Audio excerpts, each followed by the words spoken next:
Hey guys, what is up? It's Dusty here, and welcome back to another crypto video. And let me know down below what country you're watching this video from. Here, recording in the Netherlands is a pain because it is extremely freaking cold. It is snowing like crazy, and yeah, I want to know from you guys if you ever witnessed snow. Like, damn, this is crazy. But alright, Cardano just made history by surpassing XRP.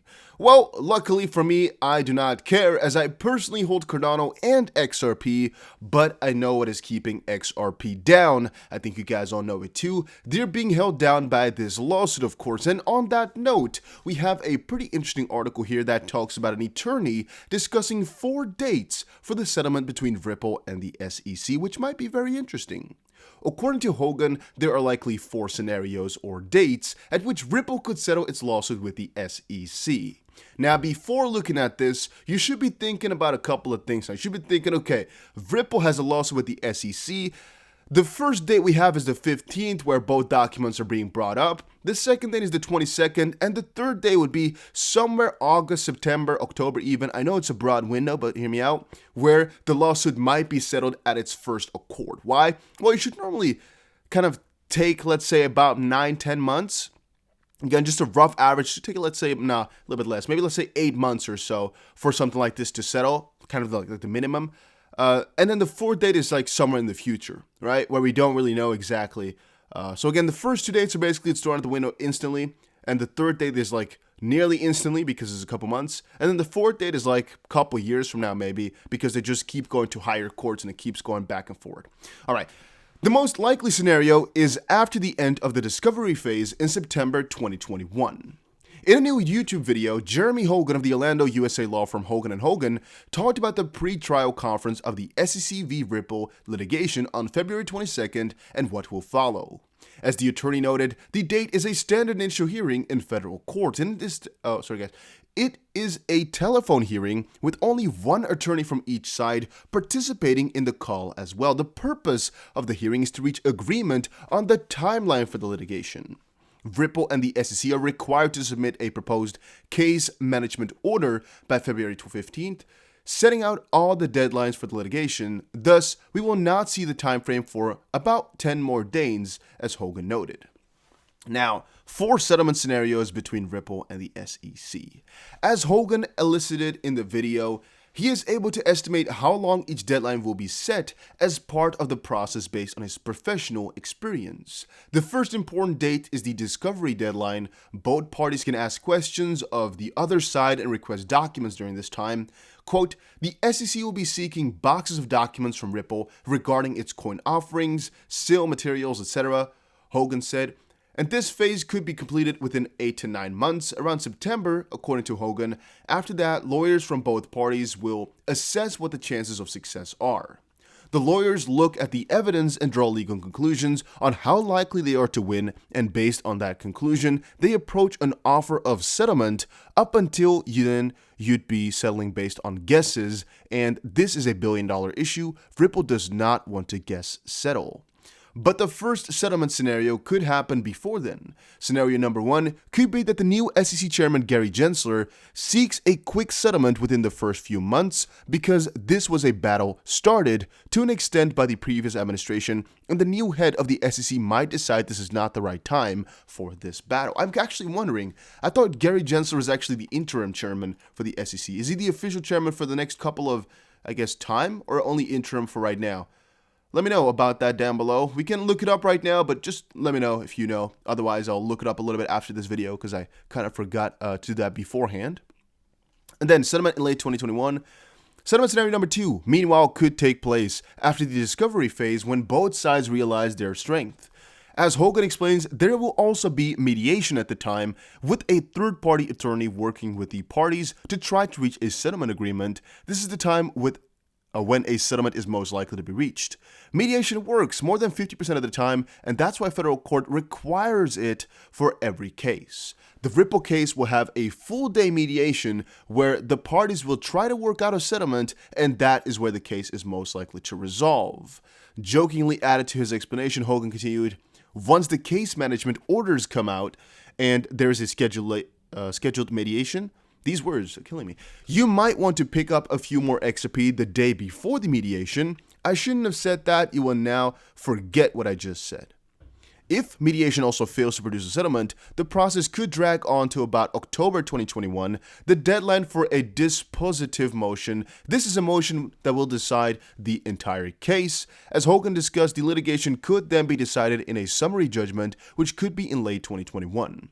The fourth likely scenario, according to Hogan, is that the case continues to summary judgment and the losing side appeals to the Second Circuit. The case could then extend into early 2023, as the average time from notice to disposition by the appropriate court is 10.6 months. If you're excited about getting the Howey test changed to the Ripple test, then this is the time frame, Hogan said. Whew, so I'm no lawyer. I'm not too good with US law in any way, shape, or form. I'm not familiar with US law at all from that respect. However, again, these videos are worth a watch if you're interested in a lawsuit.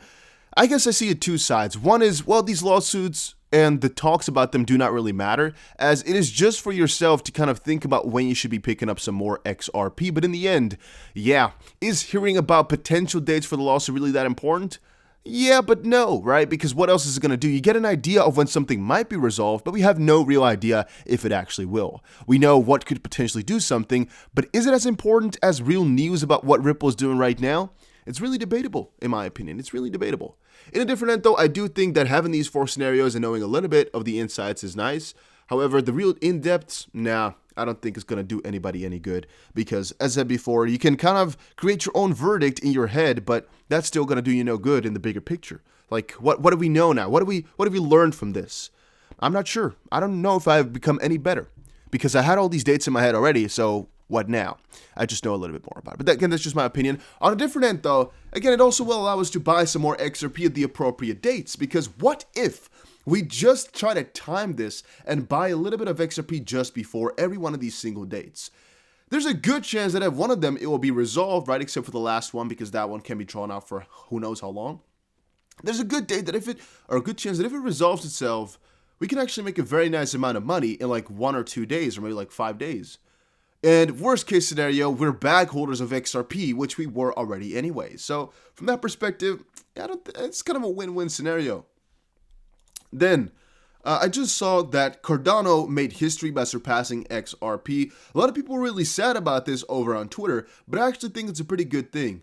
You know, it's only more XRP comeback potential, and well, Cardano just overextended a little bit here with a huge amount of gains, beating almost any other cryptocurrency here, as it is up 80% in 7 days. It's on par with Doge here, which is a meme coin for sakes. So yeah, it's going pretty damn crazy, and I don't think many people expected it to do so, but it just allows for XRP to actually breach more when it gets there, and as long as XRP doesn't go out of this top 10 area, we're still pretty damn positive for it. Because once more, you should consider, there's really no negative response to any of these, Cardano, Polkadot, Binance Coin, Litecoin, Chainlink, XLM, and only a very negative stimulus basically on the negative side for XRP. So yeah, if it's still within the top 10, that means it's fundamentally a pretty solid coin to be able to stick in there. At least that's my opinion. And Cardano also doing a lot right now though. Again, I gotta give some credit where it's due. Cardano IOG reveals world's largest blockchain deployment in Africa. IOG is the final stages of a government contract in Ethiopia to bring several million users onto the Cardano blockchain. The company behind Cardano is working with 5 focused countries in Africa and will onboard 100 million users within the next year or two.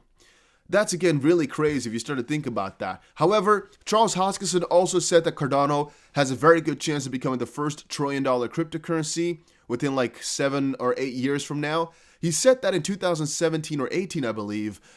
He said 10 to 11 years from now will be the first time that we'll see another big bull run like we saw just now. Again, he was pretty much wrong. So him saying that Cardano will be the first $1 trillion crypto might also very much be wrong. And again, I remember that type of stuff because I do this news every single day, guys. Do not forget, I'm here every single day talking about crypto, looking at these crypto. So yeah, that's too bad for him that I'm here. But yeah, it's been pretty damn crazy how Cardano has been doing, and what their plans are. They're also pretty damn crazy. Is it a little bit overhyped? I would say so. When did they change their name, by the way, too? From IOHK to IOG? Not too sure. But yeah, again, they're looking out. They're looking out, and they have a very good outlook for themselves. So again, I'm sticking very close to Cardano, one of my main holds. So pretty happy that they're doing so, I should say.